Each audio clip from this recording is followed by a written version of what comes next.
இன்றே சப்ஸ்கிரைப் செய்து உங்கள் ஃபேவரட் ஷோகளை காணுங்கள். அம்மா கொடுத்த மோதிரத்தை வச்சிட்டேன். அடகு வச்சிட்டியா? எதுக்குடா அடகு வச்ச? என்கிட்ட ஒரு வார்த்தை கூட சொல்லல. வேற என்ன பண்ண சொல்ற? வித்தாதான் தப்பு. பிசினஸ் பண்ணி சம்பாரிச்சு மூட்டுக்கலாம். அவன் கடையில இருந்து எனக்கு ஒரு பிரியாணி வாங்கிட்டு வா. ஐயா, உங்க பையன் கடை தானே, எதுக்கு காசு எல்லாம்?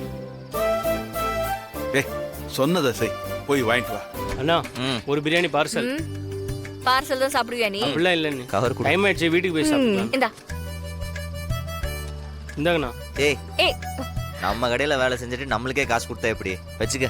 இல்லண்ணா, இருக்கட்டும்ண்ணா. டேய், இப்ப காசை கொடுத்தா பிரியாணியை வாங்கிடுவேன், பரவாயில்லையா?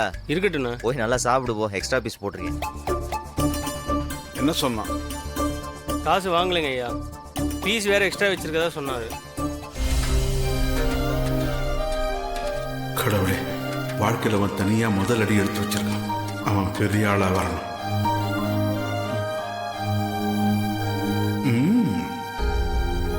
நல்லாத்தான் இருக்கு. ஒழுங்கா தொழில் பண்ணான்னா தள்ளு வண்டி கடை பெரிய ஹோட்டல் ஆயிடும் போல இருக்கே.